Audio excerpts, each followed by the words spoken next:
মায়ের সাথে যেভাবে কাজ করলাম গল্পটি সম্পূর্ণ শুনলে আপনাদের মেশিন দিয়ে পানি চলে আসবে, কারণ বাবা মায়ের সাথে ঠিকমতো কাজ না করায় মা নিজেই আমার সাথে কাজ করল। বন্ধুরা, গল্পটি শোনার আগে অবশ্যই আপনারা কানে হেডফোন লাগিয়ে নিবেন এবং হাতের কাজ করার আগে অবশ্যই হাতের কাছে টিস্যু রাখবেন। আমার নাম সন্দীপ। আমি মধ্যপ্রদেশের একটি ছোট শহরে বাস করি। সেখানেই আমি এবং আমার পরিবার থাকি। কোনো অভাব নেই, বাবা প্রচুর উপার্জন করেন এবং আমি কলেজে পড়ি। আজ আমি আপনাদের আমার জীবনে ঘটে যাওয়া একটি আকস্মিক ঘটনার গল্প শোনাতে যাচ্ছি। এটি সেই সময়ের কথা যখন আমি কলেজে পড়তাম এবং তখন ততটা বুদ্ধিমানও ছিলাম না। আমাদের বাড়িতে আমি, আমার মা এবং বাবা থাকি। আমাদের বাড়ি বেশ বড়, যেন কোনো ধনীর বাংলো। বাবা সকালে কাজে চলে যান এবং রাতে দেরি করে বাড়ি ফেরেন। সেই সময় বাড়িতে শুধু আমি এবং মা থাকতাম। আমি কিছুক্ষণ পড়াশোনা করতাম এবং পরে ঘুমিয়ে পড়তাম। কিন্তু মা সবসময় বাবার জন্য অপেক্ষা করতেন। সেই সময় আমি কলেজের শেষ বছরে ছিলাম। এক সকালে যখন আমি কলেজে যাওয়ার প্রস্তুতি নিচ্ছিলাম, তখন আমি মায়ের জোরালো কণ্ঠ শুনতে পেলাম। তিনি বলছিলেন, তুমি কি করছ? রাত 2টায় বাড়ি আসো এবং বলো অফিসে কাজ ছিল। রাত 2টা কোন অফিসের কাজ চলে? সরাসরি বলো না যে তুমি সেই মেয়ের সাথে ছিলে। মা খুব রেগে গিয়েছিলেন। আমার মা সাধারণত কারো উপর রাগ করতেন না, তার স্বভাব খুব শান্ত ছিল। কিন্তু আজ কি হয়েছিল জানি না, মা খুব রেগে গিয়েছিলেন। আমি 2টায় আসি বা 3টায়? 3টা বাজে, তোমাকে যা চাইছে তা মিলতে হচ্ছে না, পরে চুপ থাকো। বাবা তীব্র আওয়াজে মাকে বললেন, কি চাইছে তা মিলছে? টাকা, গহনা, এসব ছাড়াও কি কোনো সুখ থাকে? এখন আর কিছু বলো না, কিন্তু এখন আর সহ্য হচ্ছে না। 3-4 মাস হয়ে গেছে, তুমি আমাকে ছুঁয়েও দেখোনি। শেষ ওই মেয়ের মধ্যে এমন কি আছে যা আমার মধ্যে নেই? মায়ের আওয়াজ আরও তীব্র হয়ে উঠল। তখন বাবা রেগে বললেন, বারবার মেয়ে বলো না, নইলে। তাহলে কি করবে? মা উল্টো জবাব দিলেন। সেই সময় বাবার রাগ অনেক বেড়ে গিয়েছিল। তখনই হঠাৎ ধমকের আওয়াজ এল এবং সঙ্গে সঙ্গেই মায়ের চিৎকারে পুরো ঘর গুঞ্জে উঠল। আমি তৎক্ষণাৎ আমার ঘর থেকে ছুটে তাদের বেডরুমের দিকে গেলাম। যে দৃশ্য আমি দেখলাম তা দেখে আমি হতবাক হয়ে গেলাম। বাবা মাকে বেল্ট দিয়ে মারছিলেন। মা ব্যথায় চিৎকার করছিলেন, কিন্তু বাবা থামার নামই নিচ্ছিলেন না। আমি কিছু না ভেবেই মায়ের উপর ঝাঁপিয়ে পড়লাম, যাতে তাকে বাঁচাতে পারি। কিন্তু বাবা তখনও থামলেন না। যেই আমার উপরেও 2-4টি বেল্টের আঘাত লাগল, বাবা থামলেন এবং তিল মিলিয়ে আমার দিকে রেগে তাকাতে লাগলেন, তারপর বাড়ি থেকে বেরিয়ে গেলেন। পরের দিকে আমি মায়ের দিকে তাকালাম। মায়ের চোখ থেকে অশ্রুধারা বয়ে যাচ্ছিল। আমি মাকে সাপোর্ট দিয়ে উঠিয়ে দিলাম। উঠতে গিয়ে মা কেঁদে উঠলেন। আমি তাকে বিছানায় বসালাম। তখন পর্যন্ত তার হাত ও পিঠে লাল দাগ পড়ে গিয়েছিল। এ দেখে আমার বাবার উপর প্রচণ্ড রাগ উঠল। কোনো মানুষ এত নিষ্ঠুর কি করে হতে পারে? কেউ নিজের স্ত্রীকেও এভাবে মারতে পারে? তখন আমি দ্রুত রান্নাঘরে গেলাম। একটি বাটিতে তেল ও হলুদ মিশিয়ে মায়ের কাছে নিয়ে এলাম। মায়ের পিঠে 2-4টি বেল্টের আঘাতের ব্যথা অনুভব হচ্ছিল। মা ফুপিয়ে ফুপিয়ে কাঁদছিলেন। এরপর আমি মায়ের হাত ও পিঠে তেল হলুদের মিশ্রণ লাগানো শুরু করলাম, যেখানে তাকে মারা হয়েছিল। কিছু জায়গায় হালকা রক্ত বের হয়েছিল।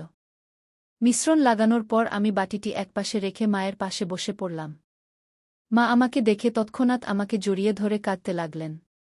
পরে তিনি আমার গলায় মুখ লুকিয়ে জোরে জোরে কাঁদতে লাগলেন। মায়ের অশ্রুতে আমার কাঁধ ভিজে গেল। আমি তার পিঠে হাত বুলিয়ে তাকে শান্ত করার চেষ্টা করছিলাম। আমরা দুজন অনেকক্ষণ ধরে এভাবেই একে অপরের বাহুতে ছিলাম।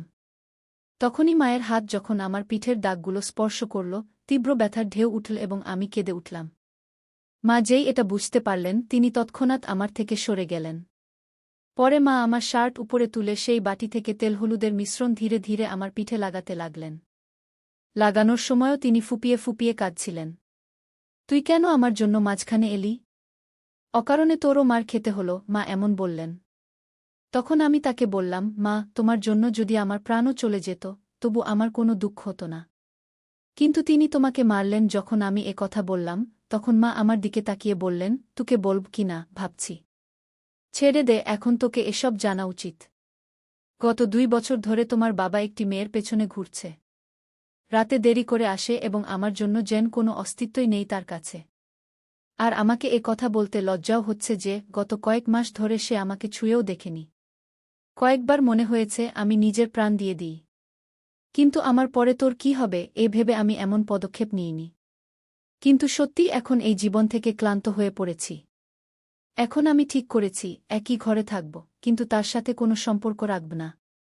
মায়ের এ কথা শুনে আমি ভাবনায় পড়ে গেলাম। এত সুন্দর, সুশিক্ষিত ও বুদ্ধিমান মা হওয়ার সত্ত্বেও বাবা কি করে অন্য নারীর পেছনে ঘুরছে। মনে মনে আমি বাবার এই কাজকে দোষী সাব্যস্ত করলাম। মা সত্যিই খুব সুন্দর ছিলেন। সুন্দর চেহারা, নাজুক বডি, স্লিম ফিগার, ৫ ফুট উচ্চতা, ফর্সা রং, তিনি যেন কোনো ছবিতে আঁকা দেবীর মতো দেখাতেন। তবুও বাবা কেন তার সৌন্দর্য দেখতে পাচ্ছিলেন না? সেই দিনের পর থেকে মা বাবার সাথে কথা বলা বন্ধ করে দিলেন। তিনি আমার ঘরে আমার পাশেই ঘুমাতে লাগলেন। বাবা মাসে বাড়ির সব জিনিসপত্র ভরিয়ে দিতেন এবং টিভির পাশের ড্রয়ারে ৫,০০০ টাকা রেখে যেতেন। এখন তো বাবা বাড়িতে খেতেও আসতেন না। তিনি সেই মেয়ের বাড়ি থেকেই খেয়ে আসতেন এবং কখনো কখনো বাড়িতেও আসতেন না। ধীরে ধীরে এভাবে আরও ৩ বছর কেটে গেল। তখন আমি কলেজের পড়াশোনা শেষ করেছি এবং একটি আইটি কোম্পানিতে কাজ শুরু করেছিলাম। আর এখন আমি ২৪ বছর বয়সী হয়ে গিয়েছিলাম। নিয়মিত ব্যায়াম ও ভালো খাদ্যাভ্যাসের কারণে আমার স্বাস্থ্যও ভালো হয়ে গিয়েছিল। এখন তো বাবা মাসে ২-৩ বারই বাড়ি আসতেন। আমার সঙ্গে খুব কম কথা বলতেন। যদিও মা এখন সেই আঘাত থেকে উঠে এসেছিলেন, কিন্তু তার চেহারায় সবসময় একটা বিষাদ ছেয়ে থাকত। আমি তাকে কখনো হাসতে দেখিনি। আমি আগে কখনো এমন দেখিনি, এটা দেখে আমার খুব খারাপ লাগত।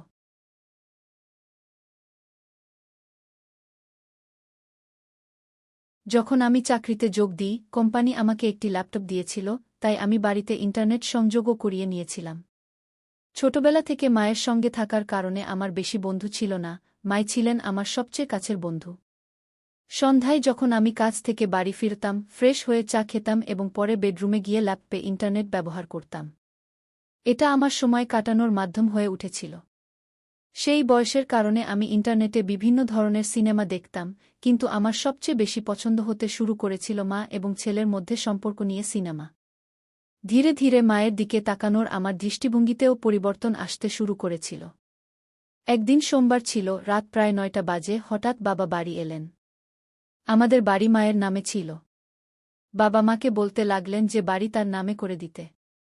তখন মা অস্বীকার করলে বাবা তাকে খুব বকাঝকা করতে লাগলেন। মা চুপচাপ শুনতে থাকলেন। এমন সময় বাবা মায়ের গালে এক চড় মারলেন। এ দেখে আমার রক্ত গরম হয়ে উঠল। বাবা দ্বিতীয় চড় মারতে যাচ্ছিলেন, তখনই আমি তার হাত ধরে ফেললাম এবং বললাম, বাবা, এখন যথেষ্ট হয়েছে। এই তামাশা অনেক হয়েছে। এখন আর সহ্য করা যায় না। আজ থেকে এই বাড়িতে পা রাখলে এর পরিণাম ভালো হবে না গি। এরপর মাও রেগে বাবাকে খুব বকলেন। বাবা মায়ের জোরে বকুনিতে হঠাৎ থেমে গেলেন এবং আমার শক্তিশালী শরীর দেখে সেখান থেকে চলে গেলেন। পরে আমি দরজা বন্ধ করে মায়ের কাছে গেলাম। মা আমাকে চোখে অশ্রু নিয়ে দেখলেন এবং দৌড়ে এসে আমাকে জড়িয়ে ধরে ফুপিয়ে ফুপি কাঁদতে লাগলেন। আমিও মায়ের কোমর শক্ত করে ধরে তাকে আমার বাহুতে জড়িয়ে নিলাম। মা হিক্কা নিচ্ছিলেন এবং বলছিলেন, ঠিক আছে বেটা, এই মানুষের এই অসীম। আজকের পর যদি সে বাড়িতে আর না আসে তাহলেই ভালো। মা বললেন, এখন এই বাড়িতে তার আসার সাহস হবে না। আর যদি আসেও, আমি তাকে ছাড়ব না গিয়ে আমি বিষয়টি নিয়ে রেগে মাকে বললাম। এরপর মা চিন্তিত হয়ে বললেন, সন্দীপ বেটা, এই মানুষের সাথে জড়িয়ে না। যদি তোমার কিছু হয়ে যায়, আমি কার উপর ভরসা করব? তখন আমি আবেগে বললাম, তুমি চিন্তা করো না মা। সেই সময় আমার কাছে চাকরি ছিল না, তাই আমরা বাধ্য ছিলাম। কিন্তু এখন আমার কাছে ভালো চাকরি আছে। তুমি চিন্তা করো না, আমি তোমাকে কিছু হতে দেব না গিয়ে আমি মাকে আশ্বস্ত করে বললাম। একদিন দুপুরে আমি কাজ থেকে বাড়ি ফিরলাম। যেমনই আমি আমার চাবি দিয়ে দরজা খুলে ভেতরে এলাম, তখনই আমি একটি অদ্ভুত শব্দ শুনলাম। আমি বেডরুমের দরজার কাছে গিয়ে দেখলাম দরজা ভেতর থেকে বন্ধ ছিল। আমি দরজার ছিদ্র দিয়ে ভেতরে তাকিয়ে দেখলাম যে মা ভেতরে কারো সাথে ছিলেন। যে দৃশ্য আমি দেখলাম তাতে আমি হতবাক হয়ে গেলাম। প্রায় ১০ মিনিট ধরে আমি সেখানে তাকিয়ে রইলাম। হঠাৎ মা অজ্ঞান হয়ে মেঝেতে পড়ে গেলেন। বাড়ির বারান্দার দরজা খুলে আমি বাইরে গেলাম। এরপর আমি জোরে বললাম, মা, আমি চলে এসেছি। তুমি কোথায়? বলেই আমি হাতে ধরা ব্যাগ সোফায় রেখে জুতোর ফিতা খুলতে লাগলাম। কিছুক্ষণ পর মা বেডরুমের দরজা খুলে বেরিয়ে এলেন। আমাকে দেখে তার মুখে ঘাবড়ে যাওয়া এবং আশ্চর্যের ভাব ছিল। আমি দ্রুত জুতো খুলে বেডরুমে ঢুকে গেলাম। টেবিলে আমি কলার একটি প্লেট দেখলাম। আমি একটি কলা নিয়ে খেতে লাগলাম। মা আমার পিছে পিছে এলেন। আমি ঠিক তখন কলা খেতে যাচ্ছিলাম, মা কিছু বলতে যাচ্ছিলেন, কিন্তু আমি আগেই কলা মুখে পুরে ফেললাম। মা অবাক হয়ে আমার দিকে তাকানোর সুযোগ পেলেন, আর আমি শান্তিতে কলা খাচ্ছিলাম। কলাটা একটু কাঁচা ছিল, তাই পুরোপুরি মিষ্টি নয়। মা, কলা খুব ভালো আছে। আর কলা কি? আমি কলা খেতে খেতে মাকে জিজ্ঞাসা করলাম। মা কিছু উত্তর দিলেন, কিন্তু তার মুখেই রইল। কিন্তু বন্ধুরা, আমি আপনাদের বলছি, সেই কলাগুলোর স্বাদ এত ভালো ছিল যে কিছু বলার নেই। কলা খাওয়ার পর আমি বাথরুমে গিয়ে ফ্রেশ হয়ে এলাম এবং তারপর ঘরে গিয়ে ল্যাপটপ খুললাম। তারপর আমি একটি রোমান্টিক মুভি দেখতে লাগলাম। রাতের খাবারের পর আমি বেডরুমে ঘুমাতে গেলাম। কিছুক্ষণের মধ্যে মা সব কাজ সেরে ঘুমাতে এলেন। মা হালকা গোলাপি রঙের নাইটগাউন পরেছিলেন। তখন আমি ল্যাপটপ থেকে চোখ সরিয়ে মায়ের দিকে তাকালাম। মা নিচু হয়ে তাকিয়া ঠিক করছিলেন। তাকিয়া ঠিক করার পর মা বিছানায় শুয়ে পড়লেন।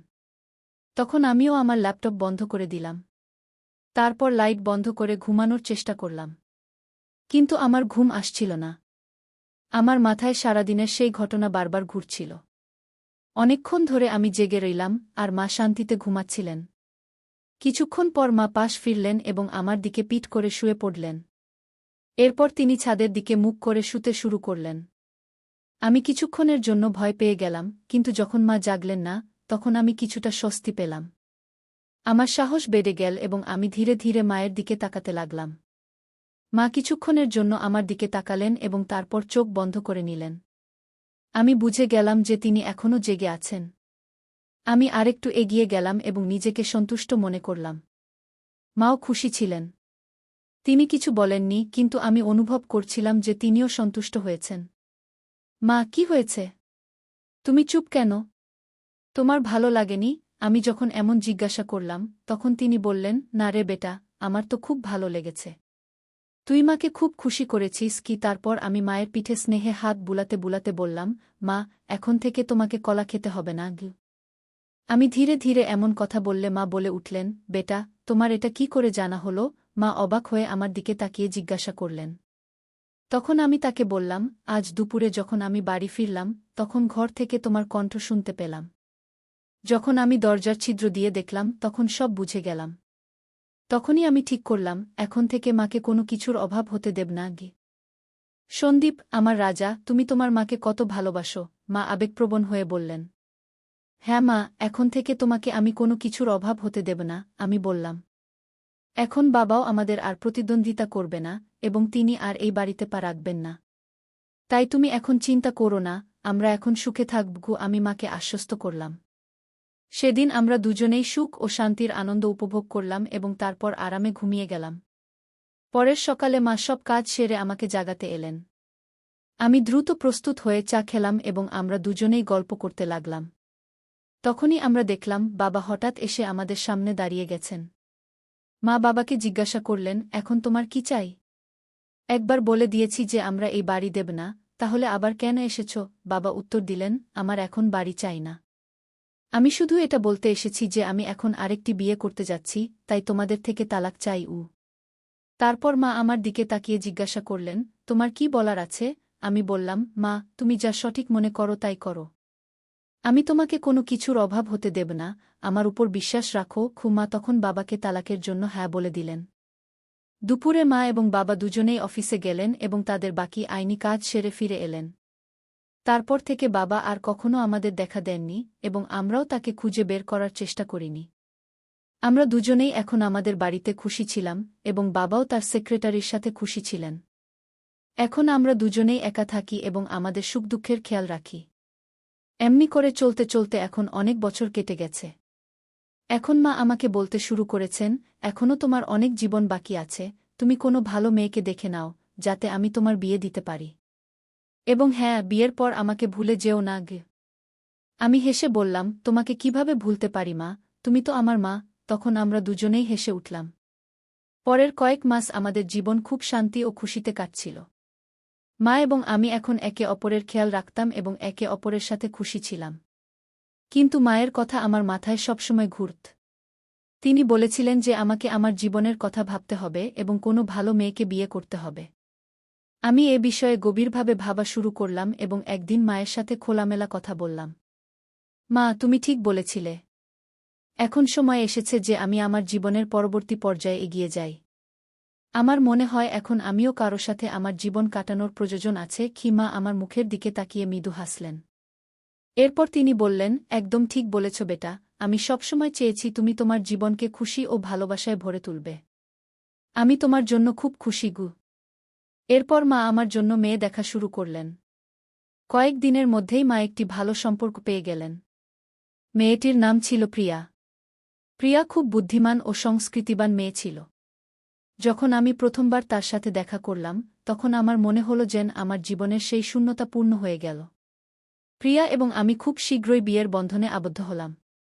বিয়ের পর আমাদের বাড়ি আরও সুখের হয়ে উঠল। মা, প্রিয়া এবং আমি একটি পরিবারের মতো থাকতে শুরু করলাম। মা এখন এ বিষয়ে খুব খুশি ছিলেন যে তিনি আমাকে একাকিত্ব থেকে বের করে এনে আমার জন্য একটি নতুন জীবন শুরু করতে সাহায্য করেছিলেন। সময় কেটে গেল এবং আমাদের জীবন আগের চেয়েও ভালো হতে লাগল। মা এখন আগের চেয়েও বেশি খুশি ছিলেন এবং আমিও এ বিষয়ে সন্তুষ্ট ছিলাম যে আমি তার সব স্বপ্ন পূরণ করেছি। শেষে আমি শিখলাম যে জীবনের সম্পর্কের গুরুত্ব কতটা, তা সে মা-ছেলের সম্পর্ক হোক বা স্বামী-স্ত্রীর। সত্যিকারের ভালোবাসা ও সম্মানী সম্পর্ককে মজবুত করে এবং এই শিক্ষাই আমি আমার জীবনে প্রয়োগ করেছি। তাই বন্ধুরা, এই গল্পের মূল বার্তা হল যে পরিবারই আমাদের আসল শক্তি এবং যখন আমরা আমাদের পরিবারের পাশে দাঁড়াই, তখন সব কঠিন কাজ সহজ হয়ে যায়। আশা করি তোমরা এই গল্পটি পছন্দ করেছ। যদি গল্পটি পছন্দ হয়ে থাকে তবে লাইক করো এবং তোমাদের বন্ধুদের সাথে শেয়ার করো। এমন আরও রোমাঞ্চকর গল্পের জন্য আমাদের চ্যানেল সাবস্ক্রাইব করতে ভুলো না। ধন্যবাদ।